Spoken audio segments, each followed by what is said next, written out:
എന്താണ്? അപ്പൊ Christmas exam നടന്നുകൊണ്ട് നിൽക്കുകയാണ്, മാത്സ് പരീക്ഷയൊക്കെ നടന്നുകൊണ്ട് നിൽക്കുകയാണ്, സെറ്റ് ആയിട്ട് എന്റെ മക്കള് ചെയ്തോണ്ട് നിൽക്കുകയാണെന്ന് മിസ്സിന് അറിയാം, അടിപൊളിയായിട്ട് പഠിക്കുന്നുണ്ട് എന്ന് മിസ്സിന് അറിയാം.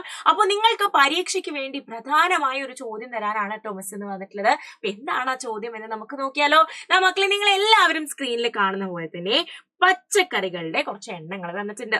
അതിൽ വെണ്ടയുണ്ട്, തക്കാളി, ഉരുളക്കിഴങ്ങ്, മുരിങ്ങാക്കായ, ഇത്രയും പച്ചക്കറികളാണ് ഇവിടെ തന്നിട്ടുള്ളത്.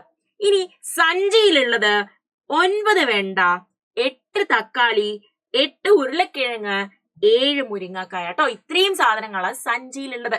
അതുപോലെ അടുത്ത കോളത്തിൽ നിങ്ങൾ നോക്കിക്കേ, സാമ്പാറിന് മാറ്റിവെച്ചവ, സാമ്പാറിന് വേണ്ടി മാറ്റിവെച്ചത് എത്ര എണ്ണമാണ് എന്നുള്ളത് തന്നിട്ടുണ്ട്.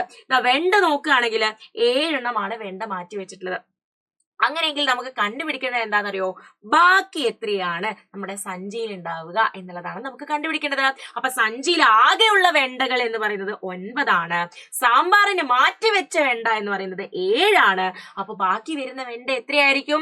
അതെ, 9 മൈനസ് 7 ചെയ്താൽ ബാക്കി എത്ര വെണ്ട ഉണ്ട് എന്ന് നമുക്ക് അറിയാൻ പറ്റുമല്ലേ? അപ്പൊ 9 മൈനസ് 7 ചെയ്ത് കഴിഞ്ഞാൽ നമുക്ക് 2 ആണ്, 2 ആണ് ഉത്തരം കിട്ടുക എന്ന് എന്റെ മക്കൾക്ക് എല്ലാവർക്കും അറിയാം. 7 9 മൈനസ് 7 ചെയ്താൽ 2 ആണ് ആൻസർ എന്ന് എല്ലാവർക്കും അറിയാലേ. ഇനി അടുത്തത് നിങ്ങൾ നോക്കിക്കേടാ, തക്കാളി ഉണ്ട്. സഞ്ചിയില് 8 തക്കാളിയാണ് ഉള്ളത്. സാമ്പാറിന് വെച്ചതോ 5 തക്കാളിയില്ലേ? അപ്പൊ നമ്മൾ എങ്ങനെയാണ് ബാക്കി കണ്ടുപിടിക്കുക? 8 മൈനസ് 5 8 മൈനസ് 5 ചെയ്താൽ മതി. നമുക്ക് എത്രയാണ് ഉത്തരം കിട്ടുക? 3 എന്ന് ഉത്തരം കിട്ടും അല്ലെ? 3 ആണ് എന്ന് ഉത്തരം കിട്ടും. ഇനി അടുത്തത് അതുപോലെ നോക്കിയാൽ നമുക്ക് ഉരുളക്കിഴങ്ങുണ്ട്. ഉരുളക്കിഴങ്ങ് സഞ്ചിയിൽ ആകെയുള്ളത് 8 എണ്ണമാണ്. സാമ്പാറിന് മാറ്റി വെച്ചതോ 6 എണ്ണമാണ്. അങ്ങനെയെങ്കിൽ ബാക്കി കണ്ടുപിടിക്കാൻ നമ്മൾ എന്താ ചെയ്യേണ്ടത്? 8 മൈനസ് 6 8 മൈനസ് 6 ചെയ്താൽ മതി, വിച്ച് ഇസ് ഈക്വൽ ടു 2 ആണല്ലേ. 8 മൈനസ് 6 ചെയ്താൽ നമുക്ക് 2 കിട്ടും. ഇനി അവസാനമായിട്ടൂടാ മുരിങ്ങാക്കായാണുള്ളത് അല്ലെ. മുരിങ്ങാക്കായ സഞ്ചിയിൽ 7 എണ്ണാണുള്ളത്. 7 എണ്ണം ഉണ്ട് അല്ലെ. 7 എണ്ണം മുരിങ്ങക്കായ സഞ്ചിയിലുണ്ട്. സാമ്പാറിന് വേണ്ടി മാറ്റി വെച്ചത് 3 എണ്ണമാണ്. അപ്പൊ ബാക്കി എത്രയുണ്ട് നമ്മുടെ സഞ്ചിയിൽ നിന്ന് കണ്ടുപിടിക്കാൻ എന്താ ചെയ്യേണ്ടത്? 7 മൈനസ് 3 7 മൈനസ് 3 ചെയ്താൽ നമുക്ക് 4 കിട്ടും, 4 കിട്ടും. ഇനി നമുക്ക് ഒരു ചോദ്യം കൂടെ ഉണ്ടേ.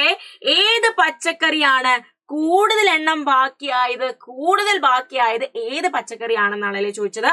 അതായത് 2 3 2 4 ഇതിൽ ഏറ്റവും കൂടുതൽ ഏതാണ് എന്നുള്ളതാണ് നമ്മൾ പറഞ്ഞു കൊടുക്കേണ്ടത് അല്ലെ. അപ്പൊ നിങ്ങൾ നോക്കിക്കേടാ, വെണ്ട ബാക്കിയായത് 2 എണ്ണമാണ്.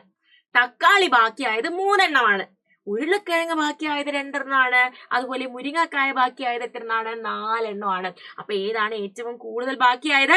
നമ്മുടെ മുരിങ്ങക്കായാണ്. സോ നമ്മൾ ഇവിടെ ഇങ്ങനെ എഴുതി വെക്കണം, നമ്മുടെ മുരിങ്ങക്കായാണ് ഏറ്റവും കൂടുതൽ ബാക്കിയായത് എന്ന്. അപ്പൊ ഇത്രയേ ഉള്ളൂ മക്കളെ ഇന്നത്തെ ഈ ഒരു വീഡിയോ. അടുത്തൊരു വീഡിയോ ആയിട്ട് മിസ് വീണ്ടും വരുന്നതായിരിക്കും. അതുവരേക്കും ബൈ ആൻഡ് എല്ലാവർക്കും all the best for your exams.